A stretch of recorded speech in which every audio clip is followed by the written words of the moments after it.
Liverpool fan in Japan.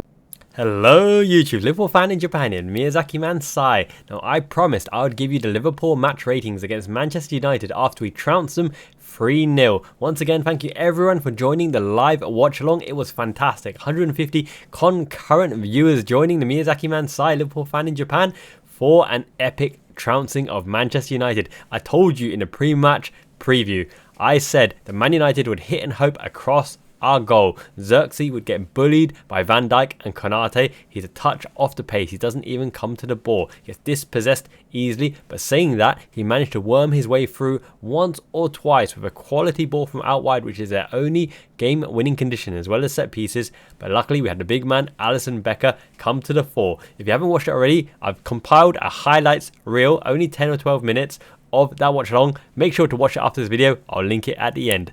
Thank you so much to all of the members who joined during the live stream. Alrighty, so let's get into it. As I mentioned, Alisson came to the fore. That shot in between the legs by Mazraoui went right through Van Dijk's legs, but Alisson always makes things seem more simple than they should be. It would have gone straight through Mignolet. It would have gone straight through Karius. Probably would have gone through Dudek and Kirkland at the same time as well.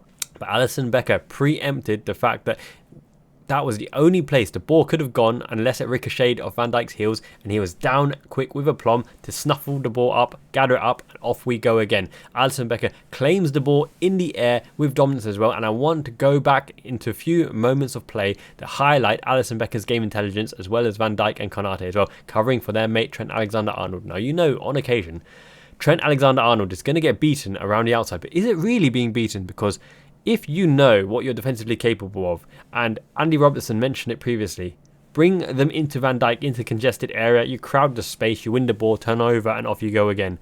But with Trent, it's slightly different somewhat, because sometimes he doesn't want to guide them inside. He brings them on the outside, on the overlap, while tracking back and shuffling them wider and deeper and wider and deeper, where you know that unless they've got a quality left foot delivery, it's going to be floated and Alisson can come out to claim it. It's going to be a weak low block, in which case Konate can boot it away, or if it's further than Van Dijk, or if it's further than Konate, it'll reach Van Dijk and he can boot it away, and off you go, counter-attack, transition into the offense. You build up your stages of play and off you go. You can potentially break the opposition that way because they would have committed a lot of men forward, chasing their own winger into a deep position to try to offer support. So it's actually a great counter-attacking opportunity that Trent Alexander-Arnold forces them into that width. Now, on occasion, if they really beat him for pace or beat him with skill and he can't get a significant block or shuttle for the player, and the player has time to compose himself and pick out a quality cross, then that's something different. But on this occasion, he is shuffling the player further and further down the line, away from danger, where it's even less than a half chance of conversion. So in that regard, Alisson great positioning, Van Dijk, Konate, Szoboszlai as well, helping their buddy Trent, and Trent doing the right responsible thing as the right back. So in that regard, and with all things considered, Alisson gets an 8 out of 10 for me. Didn't get tested on too many occasions, but when he did, he took it like child's play. It looked easy for the man. That's why he's the best keeper in the world by far. These Brazilian keepers, right? Ederson, Alisson. We had Doni back in the day. That was a sign of things to come. Doni. Did we get him from Roma as well? But yeah, Alisson 8 out of 10. Okay, Trent Alexander-Arnold. In the rondos, you're not going to touch him. Unplayable in terms of technique. When he's got space in front of him and he can see the game in front of him, he can burst onto the play as well, and he can get in prominent positions, and he picks up these spaces that it's very hard to pick up because he's usually the third or fourth man in the running line. Now, I explained it in the post-match reactions already, but on the laterals, you want Trent Alexander-Arnold being the third or fourth man, because when he's there, unmarked, with time on the ball, and everyone else has already transitioned forward, when he's on the ball, wow, you've got an overload everywhere on the pitch, and he can pick out anyone. They can't touch him when he's on the ball. Defensively, he was responsible enough. He kept the shape. I think Trent Alexander-Arnold is growing in influence in terms of choosing the right option. It's not always just whipping in the ball, crossing the ball, or sitting deep to hit a ball over the top. He's playing the short passing games. He's mixing it up until the key opportune time to hit that game-winning ball. Similar to Van Dijk. Van Dijk can hit that switch of play, usually to the right-hand side, but on occasions, one time in this game, to the left-hand side. But he's mixing it up until the right opportunity to hit that long ball. And that's part of the slot machine, waiting for the opportune time to unlock the door. And I will talk about that concept slightly later as well. Trent gets an 8 out of 10. Konate on the inside of him, physicality, monster. Great support for Trent. stepping into the void ahead of Xerxes, tackling Xerxes.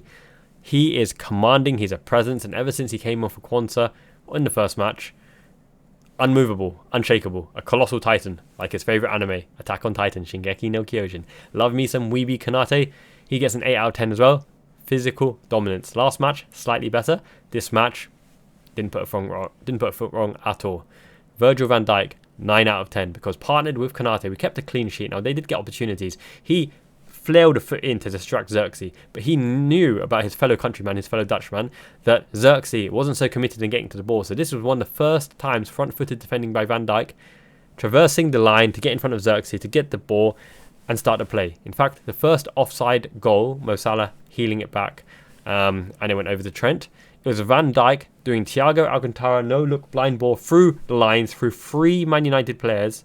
He did it again to Gravenberch, who in a tight space turned in the offensive 10 position, and off he went as well. The passing was on point. The discipline was on point. The leadership was on point. Leacher, Lisandro Martinez, absolutely clattered Szoboszlai from behind, and Van Dijk stepped up and said, "Go on then, mate. Bring it on. Do it to me, bruv. What you got, bruv?" And Leacher ran away. Chicken legged and all. And Argentina and Holland have a bit of a love-hate. Not love at all, just pure hate thing going on there. And McAllister came up behind him and says, like, classic Lisandro Martinez. It is what it is, right? Sorry, Szoboszlai, got me in there. Get up. Yeah, but Van Dijk, 9. Andy Robertson, I told you in the first 2 games, massively underrated, and he was playing amazing in this game. His off-the-ball running was superb because he blocked out every single opportunity to Garnacho, and when Garnacho got into really advanced positions where he could not be supported by the teammates, Robbo closed him down instantly. Literally, Garnacho wasn't missing. Has anybody seen Garnacho? Man United fans even did like a 2-minute compilation of Garnacho's start to the season. Garnacho replied on Instagram saying, "Ahaha, you got better things to do with your life, mate," and then deleted it because he's been mobbed by his own fans. Friends. Yeah. Robertson, 8 out of 10. It might be even higher, but literally, yeah, if he had an attacking threat, shots on goal, crossings in this game, then he would have been a 9. But if quietly effective in the role, providing the width as well, 8 out of 10. Now we get to the fun part. The special gravy mix, Arne Slot's special batch of home cooked beef gravy. Meaty, rich, vibrant beef stock gravy, and that's our Gravenberch. I did say in the post-match review, that is one of the hidden benefits of not signing the 6. Now, if the 6 that you want is not available, then sometimes it's better not to gamble on the next 6. Maybe we wanted an Alvarella, but he wasn't available as well. Zubimendi obviously turned us down. Will we review it in January? There's hints and rumours. I don't know, unlikely. Go back to that who turned you down. It's like the girlfriend kind of conundrum, right? But the fact that we didn't bring in another 6 just for the sake of signing a 6 has told Gravenberch, "You the man, you the man." And I say that half-heartedly because Sid Vicious, Sid Justice, a wrestler who was the man, who always says to the crowd, "Who's the man?" He passed away, unfortunately, Sid UD. Condolences there. I was a big fan of wrestling. I still am a big fan of wrestling. But yes, Gravenberch is the man. Confidence boost. You don't want to demoralise the man while he's playing out of his skin in the 6th role because he's got everything. He is an absolute bundle of raw technique and caliber. You look at the Dutch quality midfielders of old, right? And people always want to say Rijkaard, Frank Rijkaard, and sure, he was quality. And Ruud Gullit, who can actually play in all positions, wing, striker, 10, 6, 8, even centre-back on occasion, even sweep on occasion. Multifaceted, absolute libero, fantastic player. But I tell you, Ryan Gravenberch is Wim van Hanegem, the facilitator of the Dutch teams of old in that midfield, an anchorman with technique, prowess and dribbling ability and passing ability and long passing ability. Gravenberch is Wim van Hanegem with hints of Edgar Davids. Edgar Davids with those goggles, man. That tenacity, that snappy leg tackle, right? All over you like a rash. Can't get the ball off him. Composure, the coolness. And he's so softly spoken as well. Ryan Gravenberch gets a 10 out of 10 because that performance was majestic. When you turn up, when you roll up to Old Trafford and you absolutely dominate them, you batter them. Bruno Fernandes, take the ball off him. Garnacho coming inside, doesn't even get the ball because Gravenberch is in the way. Rashford coming inside, Gravenberch took the ball off him as well. Xerxes wanted the ball, no, Gravenberch intercepts the ball as well. Gravenberch even pressed Casemiro. Gravenberch was everywhere. He's well deserving of his 10. Running the ball through the line, he glides. He doesn't look like he's moving particularly fast, but he glides and they can't catch up to him. His interceptions were on point. That led to the opening goal. Robbing Casemiro, who got, you know, probably a 10 out of 10 on the Liverpool ratings as well, because he played that ball into Gravenberch behind Kobe Mainoo. Kobe Mainoo was non-existent because Ryan Gravenberch is that wonder kid, yo. He's still so young. He's the same age as Connor Bradley, isn't he? Put some absolute juice on Gravenberch's name, because that man deserves respect. He is here to stay. And the good thing is, Konate and Gravenberch are having an extended run in the team, which can only build their confidence, and Jota as well, without the injuries. So, Gravenberch, 10 out of 10. The special gravy mix. Slot is cooking. Absolutely cooking. And speaking of special gravy, this is a channel with substance in abundance. The cream of the crop! And speaking of special gravy substance in abundance, Andrew Robertson, 300 appearances for Liverpool. And at Old Trafford, 194th victory, baby. Wow, what an effort from the Scottish Braveheart. I've hit, 200 videos? So when I hit my 300th, I want a big huzzah celebration as well. And when we get to 300 YouTube members, I'll get Miyazaki Mama Mai to do like Gangnam Style or something. I don't know if I can get her to do that. I'll try my best for you guys.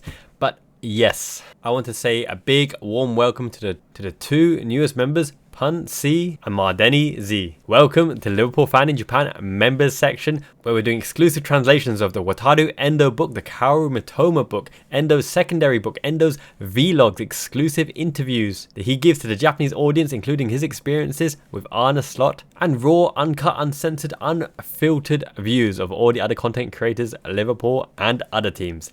So enjoy the content, my friends. And the best way to support the channel is through YouTube membership. It's cheaper than a Zinger burger, and it's more scorching hot too, so why not? Make sure to choose your official members number in the Discord as well, with a cute persona name against it, and choose your preferred name, because your goodie will have your name etched on it and it's yours forever. Okay, Dominic Szoboszlai, the sexy one, the smooth and grooving Dominic Szoboszlai. Now I can understand why he passed up that shooting opportunity, because it seems as though Arne Slot has drilled into his players, right? He must have drilled this into their psyche, into their mentality. If you are not 100% certain on converting the shot, which is why Luis Diaz passes when he's cutting inside and not always shooting or going for goal, then sometimes it takes the bravery to hold on to the ball, play the extra pass. Now, for better or worse, we've got into better goal scoring positions, which allow players like Luis Diaz and hopefully Darwin Núñez to convert the ball more often. But that is probably why you saw Dominic Szoboszlai not shoot, because if you replay that clip again, there is a player sliding in and he does get in the perpendicular of the ball. So if Dominic Szoboszlai was to smash it on the full, unless he gets elevation in the right elevation, just above the player and below the height of the goal, but not too middling that Onana has an easy save, then it's better to play the pass if you think it's going to present someone with a better goal scoring opportunity, which he obviously thought. However, I would love to see him smash it, because even the Frank Lampard deflection will tell you all day that's how you get your hundreds of goals. If you don't shoot, you don't score, right? So Dominic Szoboszlai, apart from that, physical specimen, absolute athletic prowess, presses like a monster, able to turn in midfield, and this is a facet of all our midfielders. They're so multi-functional, multi-dimensional. Gravenberch, McAllister and Szoboszlai can all play the 6, 8, 10, 10.5, 8.5, and 6.5, 7, 7.9, absolutely divine. These boys, they're cooking, absolutely cooking. But his athletic prowess was amazing. But I told you in the pre-match predictions, I had a feeling he'd shuffle over to the left. And Arne Slot said it. In this match, he shuffled to the left. McAllister was on the right. Gravenberch was also on the right, but at times McAllister was behind Szoboszlai, with Gravenberch given the free roam of the whole right-hand side himself. Interesting ploy, because it gives tactical advantage to Trent Alexander-Arnold the space and time to avoid a marker, because the marker has to shuffle across. The midfield has to shuffle across for the two. Super interesting, right? See if you can spot it in the match again. Join me for the live watch-along as well next time, because, I love to point these kind of things out, and I absolutely get on fire. MC Star in the house. Raising and blazing, not the blazing squad, but the crossroads, like where Manchester United are at. Okay, I digress just a little bit. But yes, Dominic Szoboszlai, I'm going to give a 9 out of 10 for the fact that he was the dominant midfielder in terms of not just looks, because he always is dominant in the looks, but in terms of athletic prowess and influence on the game, defensive transition, covering for Trent, wide option, right midfield, overlapping, giving the extra option to cross the ball. He really should have crossed to Darwin Núñez. He would have got a 10 in that regard. And underlapping to get into that 10 position where he can pass to a Mo Salah out wide, who can finish with a plumb left-footed first touch. He is really, really coming to the fore, and he comes to the fore in an Arne Slot system. I still think he's slightly undercooked in the natural 8, and not the 8 going to the 10 in a Jurgen Klopp system. Not saying he's not a good player in the Jurgen Klopp system, but he doesn't have the ability to roam into that 10 space as often. He's more disciplined. So 9 out of 10 for Domi Schlobbers. The Ginger Ninja in the right lights. McAllister put on his ginger beard messy performance, except when he got ginger nutted in the nuts. So unfortunately for him, I don't think it affected him anyway. But unfortunately for him, Dominic Szoboszlai is the dominant one in this midfield, and he's the facilitator. He's the Gini Wijnaldum, the rotating gear in this midfield that transitions into all the areas to facilitate the players. Now, usually, Wataru Endo is the player who considers the other players and facilitates them as the intelligent shadow, but McAllister is facilitating the other players by hitting the right positions off the ball to allow them to roam. Now, he sits with Gravenberch on occasion for that double fulcrum to wait to pounce on the Casemiro loose ball, or to pounce on Mainu and Casemiro when they have a loose first touch or given a hospital ball as well. But Dominic Szoboszlai was a free roaming one, whereas McAllister was more disciplined one, the Gini Wijnaldum style role. He kept things ticking, kept things going, and when he received the ball in the more prominent front spaces, he's the one that found a Luis Diaz or found a Salah and connected things with a short ball. He's not expected to be flashy, he's just expected to be effective. And my goodness, he was especially effective, quietly effective. And him and Robertson are unsung heroes of this victory because of their off-the-ball work. Solid 8 for McAllister. Now we go to Luis Diaz on the left-hand side. Now he started very, very slowly. He couldn't get into his rhythm. He couldn't get the dribbling pace on, right? Struggled a bit. The first touch was a bit loose. He gave away 1 or 2 opportunities in terms of holding to the ball too long. Tried to go across the midfield, but even then he was shunted out as well. Couldn't find a space. But good thing about Luis Diaz is he's got that childlike innocence to keep going and going and going with the flow until the doors open up. And my goodness, you can't stop him when he's on the run. And a good thing about this season's strategy and tactics that Arne Slot has employed in the slot machine is the fact that we get him within the perpendiculars of the goal, within a more close proximity inside the goal space, or at least approaching to the goal space, which means his angles for shooting allow him to hit the target more often, which will result in more goals. When he's outside the box and taking those long range shots, sure, the Mercurial winger needs to do that on occasion when you can't break through, but if we can work him into that shadow striker, false striker position off the 9 into the penalty box area, he will score a bucket full of goals because he's literally unstoppable with the ball at his feet, but also acceleration off the ball to get into those chances as well. Luckily, between him and Szoboszlai, they worked out that Szoboszlai should duck and he can head it in. Gini Wijnaldum type spinning ball into the corner. And once Luis Diaz scores the goal, as I mentioned in the live watch along, he's got that flair, he's got the samba in his feet, he's feeling it. It's like myself in UFC, mixed martial arts, cage fighting, 9-0, undefeated, I retired, I like my face. I think Luis Diaz becomes a new player when he scores a goal. When he scores the goal, anything happens. Anything he does works. He can pull anything off he wants to, and even falling down, getting into position with a clinical ball from Mo Salah, cutting through the lines horizontally past 3 defenders in front of the defenders, and no one could even get a foot near the ball, and Luis Diaz running in, falling, just getting the right contact on the instep to curve the ball past Andre Onana at his front post. When Luis Diaz is feeling it, he's unstoppable, and right now he is totally unstoppable. For me, he gets a 9 just for the fact that at the beginning of the game he took a little bit of a while to get his rhythm in there, but you knew he was going to have a say in this game because you can't stop a Luis Diaz on fire, even though I call him sometimes Lucho Garcia. Credit my boy Lucho Garcia, Luis Garcia, number 10, flashy playmaker, dipping volley past Buffon. Love you very much, Lucho. Drink that sangria.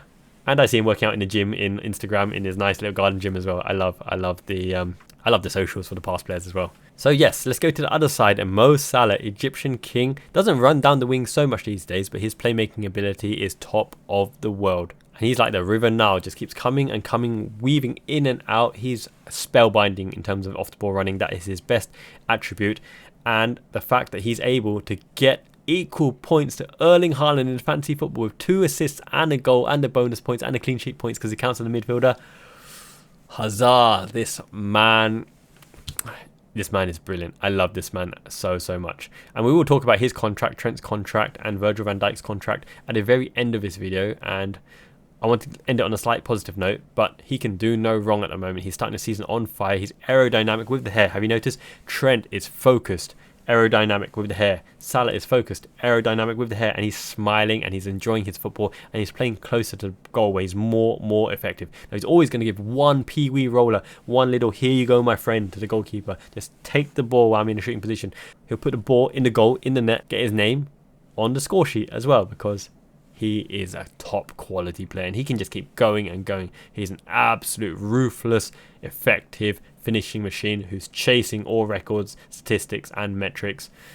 Fantastic Mo Salah, 10 out of 10 as well. Him and Gravenberch, absolutely top on the world. He is literally a difference maker. When the ball goes to him compared to Jota or Luis Diaz or Darwin Núñez or Cody Gakpo, you can be more or less sure that Mo Salah usually has an impact in the very biggest games, and especially at Old Trafford. He's either the 4th or 5th highest scorer since 2021 or something at Old Trafford. He's the highest scorer, including Manchester United players, right? The 4th or 5th.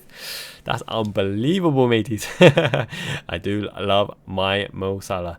This is a fantastic opening to the slot machine, and he's done it so cleverly as well, not over engineering a winning formula and a winning team, taking the best assets and philosophies of Jurgen Klopp's Gengen pressing style, wing play, and incorporating his own shiny touch on top.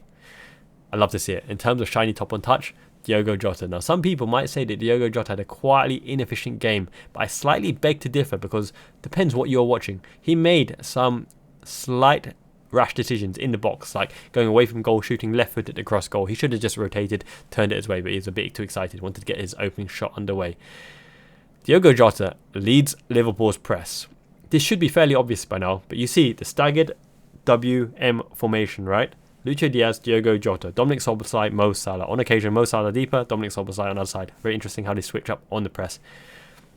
Jota leads the press and the players follow. Now, if our press is effective the whole game, it's not just the midfield. The press starts from the front. Now, if we win the ball in midfield, it's probably because the press from the front was effective in forcing the ball into the right positions into midfield. If that's the case, then Jota deserves big acclaim and credit. Did our press work at Old Trafford and at Man United? For sure it worked at Manchester United. That's why they struggled. They passed the ball consistently out of play again and again. Diogo Jota leads the press. He gets an 8. Think about it. He absolutely set the tone for our dominance in the press, domination in midfield, in terms of getting into the right place at the right time. He's relentless, ruthless.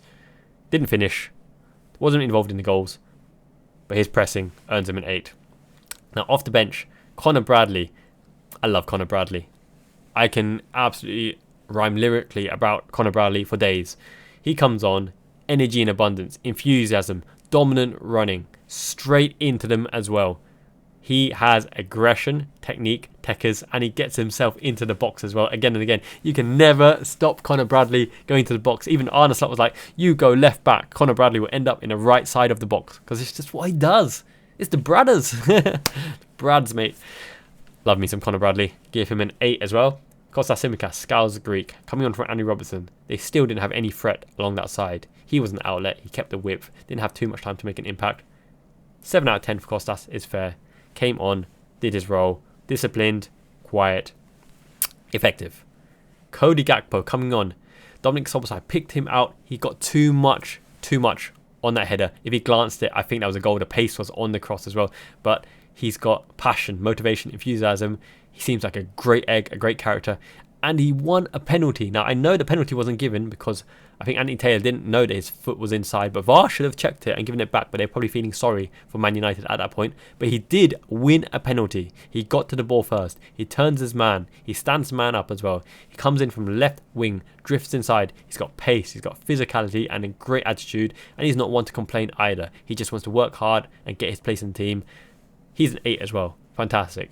And Darwin Núñez, okay? He made 3 fantastic runs. Szoboszlai should have picked him out first time. When the ball was in the middle, the ball should have gone in and behind the centre defender with a bit of arc and curve because Núñez was waiting on the shoulder to get in there. And Núñez made a run back to clear the ball to keep our clean sheet as well. He was always an outlet in good position, but at that point in time, we were not committing the men forwards, whereas we play a 4-3-3 formation when we're attacking, 4-2-3-1 transitional, 4-3-3 formation, 4-2-4 in the press. When Darwin Núñez came on, by that time, it was a standard 4-4-2 flat. Okay, and that means the support was not there for Darwin Núñez, and they're not looking to pick him out on opportune times. And Man United weren't particularly coming out either because they didn't want to get embarrassed more than a 3-0. So in all regards, Darwin Núñez did almost everything right, and even on the Cody Gakpo foul penalty shout, he cut inside and hit a wicked, going away from goal, hit a wicked right-footed curve shot. I think Onana had it covered. Darwin Núñez will have a big role to play. Trust me on that, my friends. We don't need to bring down any of our team. We've just smashed Man United 3-0. Everyone's at least a 7. Darwin Núñez for me gets an 8. He did everything right that he was expected to do. Now Arne Slot, the shiny one, in the Battle of the Bolds, we struck gold because Arne Slot, 10 out of 10. This is the slot machine in full effect, and he explained so eloquently and so illicitly and really clearly to Roy Keane, to D. Stadger D, Daniel Sturridge, to everyone at home. He explains it, right? We're expecting Man United, the 9 to press, the 10 to press. When they put the fullbacks up high, if we win the ball, the 6 is isolated in and around the 6 with players up high in position. Off you go. Isolate the wings 1v1 because in behind the fullbacks, they've got no chance if they turn over the ball. He knew it. He said it. Everyone was like, wow, genius. It's pretty straightforward, to be honest, if you actually listen to the words he says. But masterclass, because he's inherited a quality squad from Jurgen Klopp. It's not often you get a quality squad inherited. It's usually the squad is underperforming, or it's the end of the road for the last manager. But it's not. Klopp chose to leave while Liverpool was still top 3 and we were chasing the Premier League even in January, always in and amongst the crowd until, we ran out of legs. Arne Slot did not re-engineer it or over-engineer the system. His own lick of paint on top, his shiny slot effect on top, and it's super, super effective because now the players are not getting injured. The opposition have to chase shadows, chasing our passes, and they don't know when the ball is going to be played in and behind the lines. It can come at any given time, early, in the middle, or late, or even later with an extra runner. The slot machine is full effect, and it'll be taking a long time. It'll take a long time for the opposition to work out how to undo the shiny one's beautiful tactical setup. Now, I will do a video as well, the top 10 misunderstood things about football tactics, coming up very, very soon. I know I need to do the Football Tactics 101 intermediate video as well as all the member videos. I've got lots of great content coming up, so make sure you smash a like on this video, help this video get seen, subscribe if you haven't already. I'm collaborating with everyone in the Liverpool community because I'm always open to chat with anyone. I know time zones and differences are a bit of a hassle at the moment, but get in touch. Always happy to talk Liverpool with anyone. Miyazaki Gan, the army. We're growing the army, folks. Ichiban, all the way from Japan to Ireland, all the way to Liverpool, to Egypt, to Africa, to Asia, South America, North America, Europe. My fans worldwide, you are my friends worldwide. Thank you so much for all the love and support. Really motivates me and makes me happy to create content for you guys. I'm genuinely honoured that you have chosen to watch this video. Thank you for all the likes and comments. I interact personally and I reply to each and every comment personally. I do take the time to do it. I chat in the Discord with all the members there every day. It's free. Discord is a great forum. We talk transfers, we talk lineups, we talk international fixtures, we talk life, universe, hobbies and everything. Come join the Discord as well and chat with me. The goodies to all the members, all the snacks that you gave me your address for are coming to you very, very shortly. We're almost at 80 members now. I think we've hit like 70 odd members. When we get to 100 members, there'll be a one and done goodie for every single member. One of a kind. They'll never be made again. The first 100, the bedrock supporters who have floated this channel and made sure that we can keep doing what we do. Thank you so much.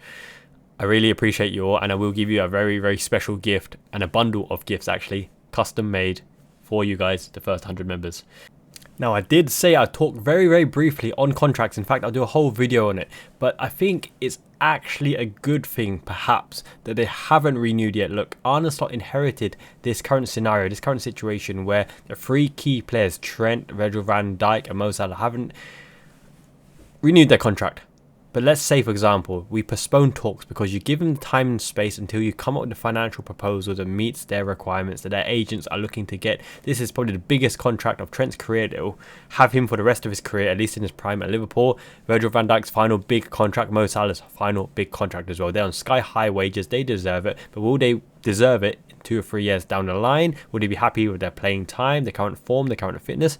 The answers at the moment, and because of how things are going with the slot machine, it looks like yes, but these things take time, and why not let them take time, because they can earn their contracts by putting performance after performance. Let them concentrate on the game, let them concentrate on their season. If it is to happen, it will happen. But if they are to leave, they've done Liverpool the absolute top-notch service that any player can possibly do.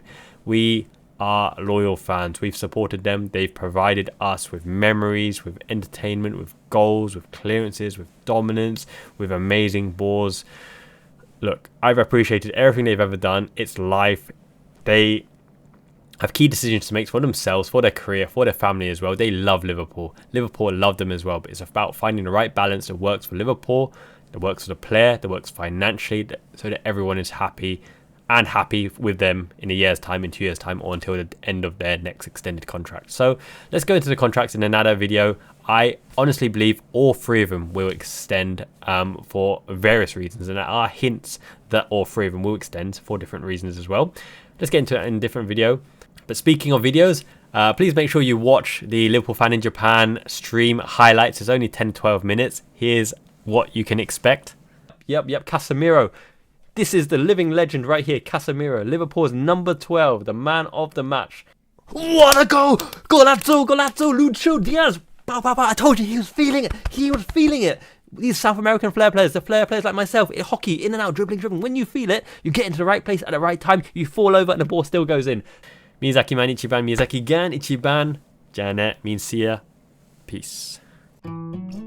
Liverpool fan in Japan.